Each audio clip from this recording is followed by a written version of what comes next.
Köszöntöm nézőinket, szervusztok! Romániában szuperválasztási év van. A június 9-i EP és önkormányzati választások után november 24-én és december 8-án tartják az elnökválasztás két fordulóját, a ketté közébeékelve pedig december 1-én parlamenti választásokat tartanak. Mi december 8-án Kolozsváron jelentkezünk egy élő választási műsorral az elnökválasztás második fordulóján, amelyben behatóan fogjuk majd elemezni mindhárom őszi választás eredményét. Mielőtt azonban erre sor kerülne, szerettünk volna egy adással készülni a számotokra, amelyben átfogóan tudjuk elemezni a legfontosabb politikai dilemmákat a román közélettel kapcsolatban. Ehhez kiváló beszélgető partnert sikerült találnunk Emilia Serkan személyében, aki egy nemzetközileg is díjazott román oknyomozó újságíró, aki az elmúlt 10 évben futószalagon szállította a legfontosabb korrupciós és plágiummal kapcsolatos feltárásokat a román politikai elittel kapcsolatban. Az interjúban részben említett széles körben elterjedt plágiumvádakról is szó esik majd, de beszélgetünk a Magyarországon is sokat hivatkozott antikorrupciós botrányokról, az ezzel kapcsolatos intézkedésekről és ezeknek az árnyoldalairól, valamint arról is, hogy milyen lejáratások indultak meg a személy ellen, kifejezetten a román állam közreműködésével, vagyis hogy milyen nehézségekkel néz szembe egy független oknyomozó újságíró Romániában, ahol ráadásul a magyarországihoz rendkívül hasonló tendenciák indultak meg az állami pénzek magánmédiumokba való átszervezésével, és így a politika szolgálatába állításával kapcsolatban is. Szóval lesz miről beszélgetnünk vele. Az interjút angol nyelven készítettem, ő következik most. Hello, Emilia Serkan. Thank you very much for accepting this interview. So, Romania is preparing for presidential and parliamentary elections. You have been conducting investigations that seem to prove that at least two of the presidential candidates, Mircea Joannou and Nicolae Ciucă, have plagiarized their PhD theses. Can you elaborate on the details of these two cases and on their political relevances? Yes. Thank you for having me. It's true, I'm basically writing about plagiarism in doctoral dissertation of top Romanian politicians since 2015, so I have a bit of background on this topic. Yeah, you're an expert on this. Yes, I'm an expert on this. Even I didn't realize in the first moment that I will become one, because I discovered so many cases. I documented about 50 cases of plagiarism in doctoral dissertation of Romanian top politicians and officials. In 2022, so 2 years ago, I wrote about the doctoral dissertation of the then Prime Minister of Romania, Nicolae Ciucă. He was the president of the National Liberal Party here, and also he was the former chief of the Romanian Army. And before being to be appointed as the Prime Minister of Romania, he was Minister of Defense. And when he was Minister of Defense, I asked to have access to his doctoral dissertation because after many of the Romanian top officials were exposed as plagiarists in their doctoral dissertation, the procedure of accessing a doctoral thesis is very complicated here. So I asked access to his doctoral dissertation, and after 1 year and a half, I didn't receive it. And well, after he was appointed as a prime minister, it was, let's say, public pressure on the Romanian institution to give access to his doctoral dissertation. And in this context, I discovered that about 52 pages of his doctoral dissertation were plagiarized from another 2 doctoral dissertations defended with some years before in the same university where he graduated and obtained his doctoral title. Was that an easy catch, or you had to spend an enormous amount of time to find out these similarities? Now it was pretty easy for me.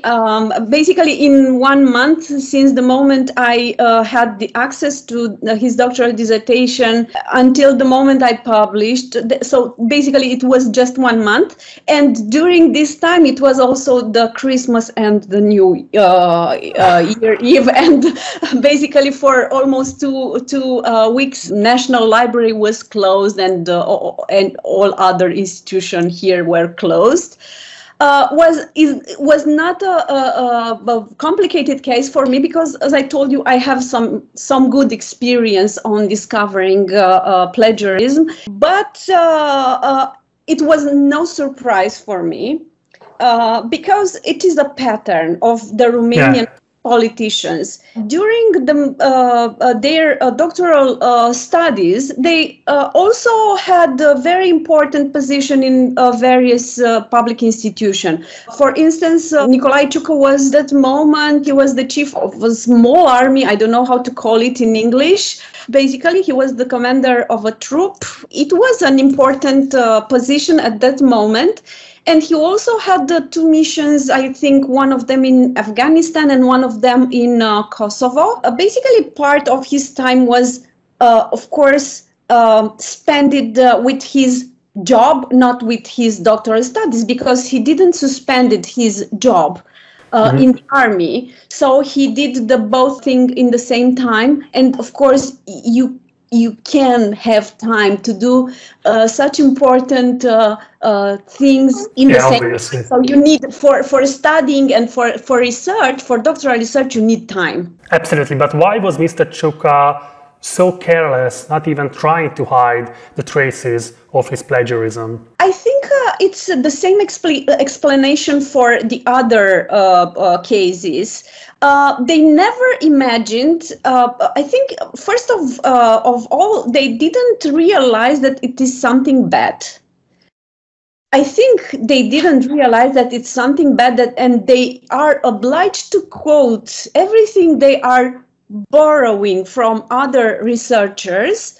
And also, they didn't imagine, and I mean not just the doctoral students, but also the doctoral supervisors and the defending committees, because there are some layers before the defending of a PhD thesis, and these layers are made by university professors that are obliged to follow the whole process and to see if a doctoral research is made respecting the rules. Yeah, absolutely. What was the direct consequence of these revelations? Did they impact the current campaign of the two candidates or the way in which the electorate perceived them? Well, for some of the Romanian electorate and the people, I think these cases matter. And I think some of them will take into consideration this thing when they will go to vote. But from my perspective, what was important for me as a journalist is that when we have people that are engaging in representing the electorate, they have, we as journalists need to know everything about them. It's very important because we need to know who is intending to represent us, and what kind of competencies they have, and what is their real background. And for me, this was very important. And anyway, I didn't knew at that moment that he will intending to run for Romanian presidency. When I wrote, he was just proposed to become the Romanian prime minister, and he was appointed very soon after as a prime minister. And in this context, I received access to his doctoral dissertation. Absolutely, I totally agree with you. I think journalism has to serve the need of the people to get information on either of the candidates. I'm just really curious because as far as I understand that neither Joanő's or neither Ciucă's political aspirations were not damaged severely by these revelations of yours? No, and I think it's about the technicality of this issue. Let's say the academic honesty matters for a part of the people and matters for a part of the electorate. Yeah. Not for everybody, because many Romanians are not understanding what it is about. But their political opponents are not capable of framing this entire situation as a form of cheating, that you are cheated, you are liars, you are not trustworthy, please people don't cast your votes on these candidates. Well, it's for me it's a bit funny because we have so many plagiarists in Romania. Yep. So basically no one can pretend to transform this topic into a political debate, because everybody has skeletons in his curriculum vitae. That's my second question to you, because yes, in the last 10 years you have made similar revelations about at least, please correct me if I'm not correct, but at least 50 high-level politicians and civil servants. Outside observers have spoken a lot about the question of corruption in Romania, but plagiarism lacks the financial dimensions that bribery or embezzlement entail. What motivated you to look for instances of plagiarism among the senior political leadership? I'm a journalist for many years, more than 25 years. And of course, at the beginning of I'm specialized in investigation. And at the beginning of my career, I covered a lot corruption, as bribery and financial corruption. And anyway, in top of the Romanian politics. But it's very complicated for us as journalists to have proofs and to have documents that are proving everything you are writing, and the Romanian politicians in the last years, they specialize themselves, if I can say like this, in covering their traces. And now they have a lot of wealth and properties and money and business and accounts on the name of other people. And we can't link these other people because they are not part of the family. They are they are just friends or very close collaborators or something like this. And it's very complicated because, as the organized crime that is transforming and discovering new ways and methods to cover their traces, the same thing is happening with the Romanian politicians. And because of this, it's pretty complicated for us, but the doctoral dissertation are public. So basically it's free to go in a library, and it's very easily to go in a library and to take a doctoral dissertation and to search, to start to it's accessible. Is accessible. And second, it's very important for us to know what competency has the Romanian elite. And it's about a real elite that is educated, that is prepared to represent us, or it is a fake elite that was made with the fake diplomas and with fake certificates and with fake competency. And I think a part of the explanation, it is exactly this. So the Romanian politicians were one of them told us at one moment that it was fashionable to have a doctorate. So for them it was, we want to achieve this, and it's very important for us because look, other people that had a doctoral dissertation or a doctoral title were appointed as a prime minister or as a minister. So this is the way of achieving an important position in the Romanian state. So for them it was a desire to obtain this doctoral title just in order to have the requirements. At least they believe that it's a requirement to have a good position in the Romanian state.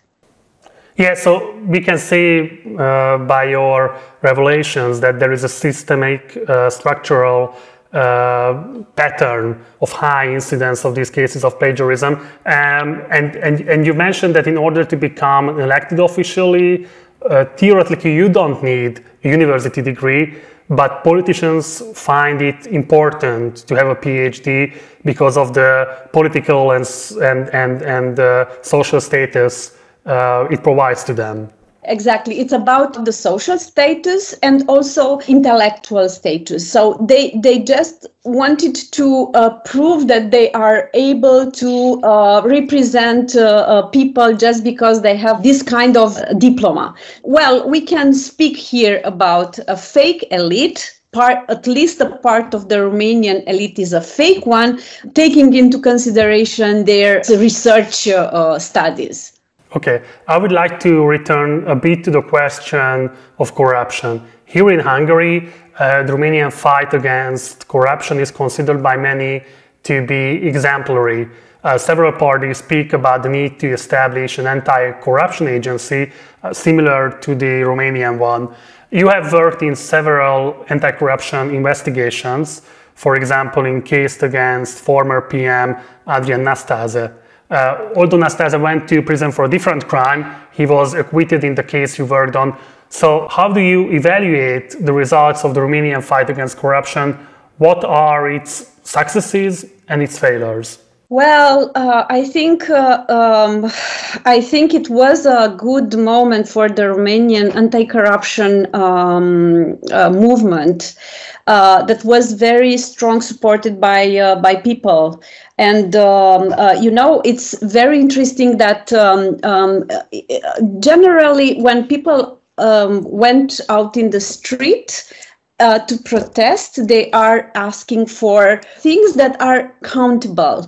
So for money or for a rising of salaries or pensions or things like this. But the most important street movements in Romania in the last years were just for, let's say, not for something countable, but for desire of have a state without corruption. So we fight a lot, even in the Romanian people protesting in the street, for having a political class without corruption and liberating the Romania from corruption. And this sounds like an utopia. I think that moment was the best moment for the Romanian anti-corruption movement. But now I think it transformed in the last 10 years in a big failure. Because now we see that all cases that involve the Romanian politicians, top politicians, basically end up with their release in the Supreme Court or in other courts, and also end up with closing the cases. So basically now we are considering cases involving, I don't know, a mayor from a medium-sized city in Romania is an important case. In the last years, we didn't have cases involving top politicians. We didn't have cases involving a lot of money. Of course, there are a lot of explanations for this situation. And I don't think in this moment we can be considered as an example for any European country or for other countries outside Europe, because if we can close all these cases with a solution in the court, so I think it is a failed process. You shared your criticism towards these anti-corruption cases, and there are other critics who claim that the anti-corruption drive has eroded the rule of law in Romania by creating dangerous and intransparent connections between the prosecutors and the secret services. What do you think about this analysis? I think it is correct. And probably a part of the failure is related with this. I have, and it's very well known, my criticism on the prosecutor offices and the relation with the secret services. Let me give you a small example just to understand why Please. there were a lot of evidences that the Romanian intelligence services had about corruption situation involving top politicians. But they provide all these evidences to the Romanian anti-corruption department just 7-10 years after they obtained all these evidences.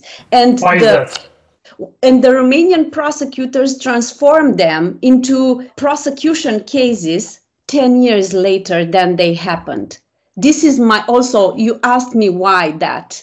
This is also my asking, why that? Why it took so long for the Romanians? So basically, this explained me that they transformed the Romanian intelligence service into a political player.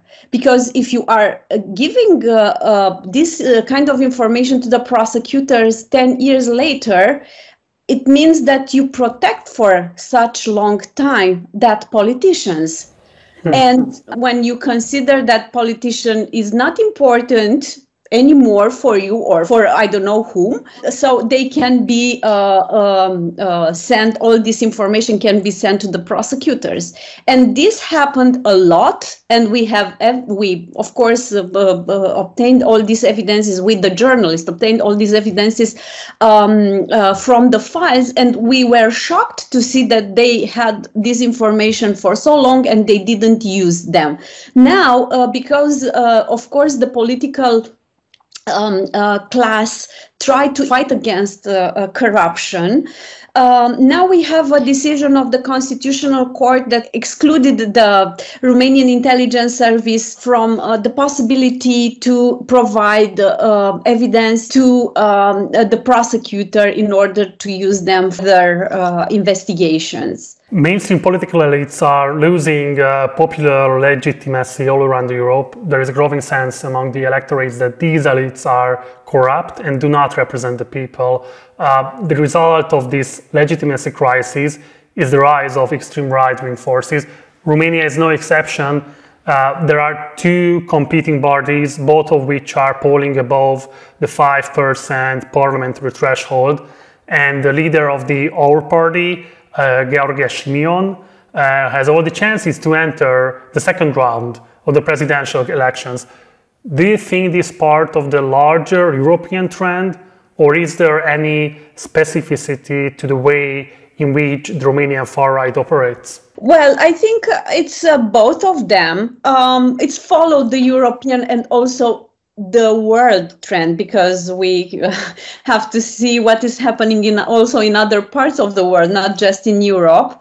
And also I think it is something that probably explain a bit the Romanian context. For a long period of time we didn't have here a populist party, since the former, the last major party in Romania failed to enter in the parliament in, I think, 2004. It was the Great Romania, the party, and it is very well known. His former leader, now he is dead, Corneliu Vadim Tudor. He was an anti-Semitic, and he was the worst politician that a country can have. And so for a very long time we didn't have a populist party in Romania. And probably a part of the society that was felt not represented found in George Simion and in Our a voice that can represent them. So probably this is the explanation that Our was a big surprise for a part of the society, because I can tell you that many people in Romania didn't heard about them, because they had a huge campaign in social media. And people that were not so connected to social media didn't know about their existence. And it was in 2020 when they entered in the parliament with a huge percent. And now probably they doubled already their score. And it's very possible that they will have about 15-20%. And but there is another populist party here that probably will enter in parliament, is represented by the European Member of Parliament Diana Șoșoacă. It's possible Romania to have a range of between 20 and 30% from the members of the Romanian parliament from this populist party, which is huge. As I told you, probably the part of the Romanian society that didn't have a voice for so many times, part of the people, of course, the one that living in small cities or in villages, the people that don't have good jobs and they are not paid so well, and people that they can see how their future will look like. These two political parties are also making appeal to the people's fears. Fear of the people that is not like you, immigrants that will came here and took the Romanians' jobs. The vaccine period and the pandemic period also rise a part of the populist support, and probably there are some explanation that fit also in other countries. It's not something very, very specific for here. And also I forget to mention also the war in Ukraine, which also raised a lot of concern in some people, and probably we will see in the northern part of Romania, where is close by the Ukraine's border, probably we will see a bit high percent of people that will vote for these parties. How do you see the stakes of the upcoming elections in Romania? For me, it's very depressing, because I can confess you that I don't know with whom I will vote in the first term of the election, because in the last years, we had here a saying that we will vote to the smallest worst from everybody. So problem is that now we don't have such an option. There's a familiar behavior in Hungary. Yeah, and it's very concerning for us that 35 years after the fall of the communists, the political class is so weak. Is less competent than it was, 15 or 20 years ago. And we basically can see a real option to transform the society. I can tell you, I'm preparing right now to write a comment on my Facebook page about the way the democracy is weaker after 10 years of the Klaus Iohannis presidency. It's very sad for us as a society, because these last 10 years is a lost period of time. Probably will take a lot of other period and other times to reconstruct the society and to make some important steps for us. And for the final part of the interview, I would like to ask you about the situation of media freedom in Romania. In the past, you have been the victim of a compromat. Private photos have been illegally published about you. And even in recent weeks, you have received several death threats. How can you manage mentally these extremely difficult situations? And can you count on the protection of the authorities? Well, the authorities were the ones that organized the compromat. Wow. So probably you have the explanation or the answer for your question. No, I can count on the Romanian society. I count on the public and people support. I had a lot of support, and probably this is the reason that I am still strong and I'm still fighting, not just for my case, but also I think my case is very important for the Romanian media, because the Compromat case appeared one month after I wrote about the Nicolae Ciucă plagiarism case, and it is so much linked with my article about his plagiarism in his doctoral dissertation.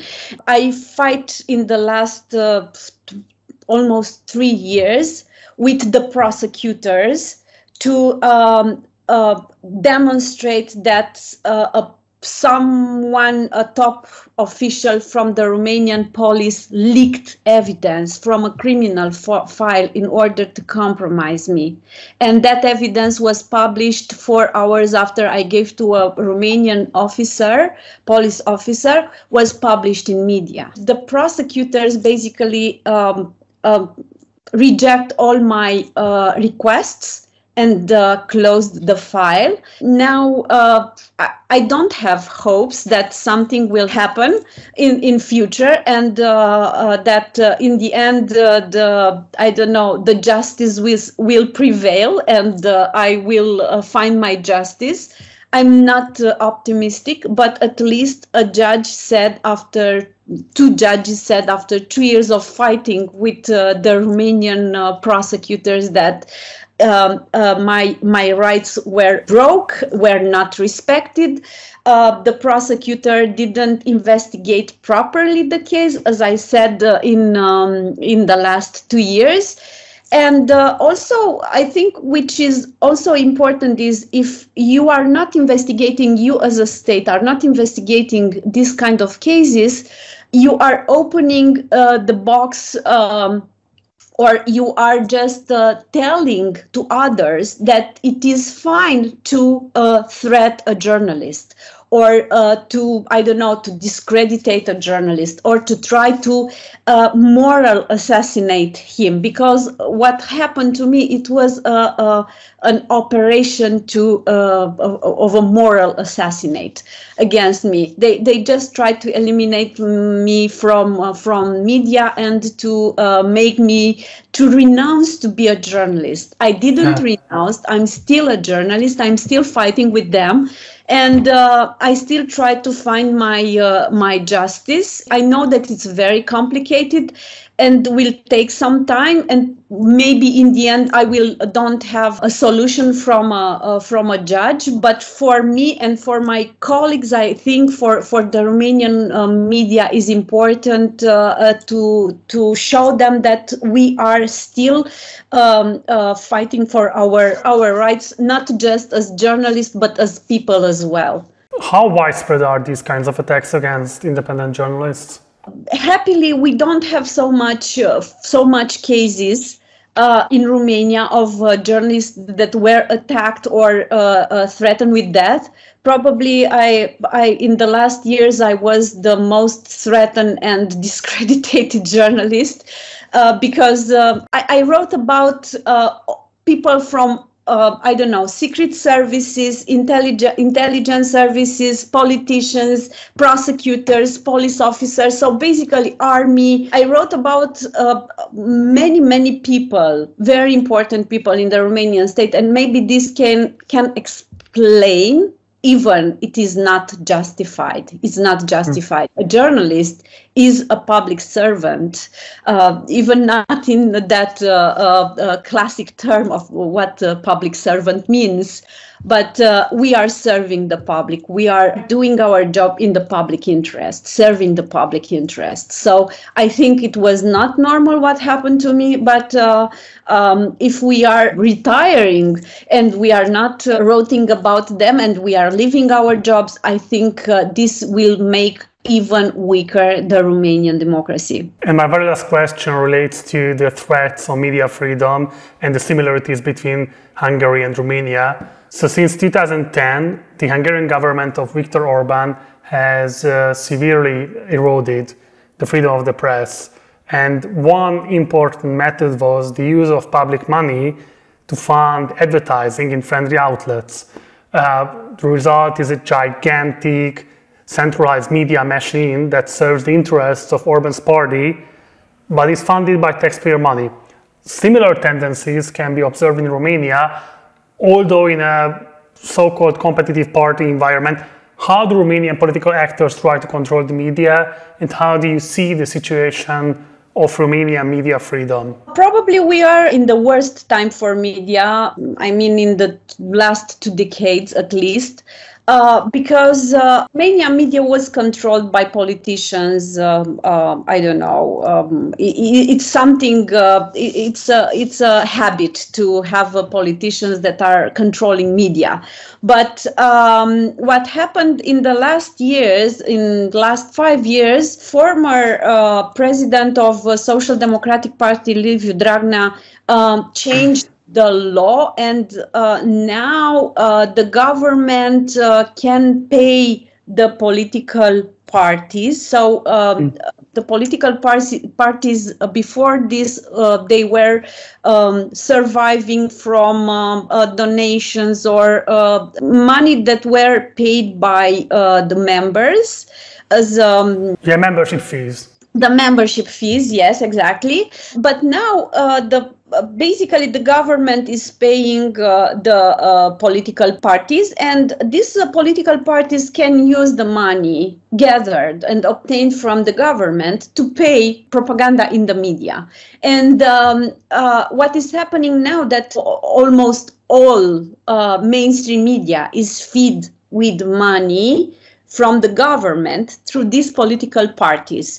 And in this moment, all the independent media is not taking money from the government. So, but how much can you count on, for example, on subscription fees or crowdfunding from your readers? As independent media, we can survive with membership fees from our readers or donations. But what I want to tell you is that in the last years, political parties paid media with 52 million euros. So this is a huge amount of money. Basically, the government and the political parties is paying for untransparency. Basically, they are paying for people to be kept in shadow. They also are paying for censorship, because a lot of journalists are applying self-censorship because they know that some topics, some subjects will not be agreed or accepted by their bosses. They are paying for disinformation and for a parallel agenda that is made by this TV station, because in Romania, a huge part of society is informing from TV station. Yeah. And these news TV channels are owned or directly or through other people by politicians. And they are controlling basically the agenda, the public agenda, selling to the public a parallel agenda with the real one, with the one that it should be important for public. Emilia Serkan, thank you very much for your time, and thank you very much for your very important and precious insights on Romanian political realities. Emilia Serkan, Romanian investigative journalist, senior editor of the independent online media press1.ro. Thank you very much again, and thank you. Wish you all the best. Thank you. It was a pleasure.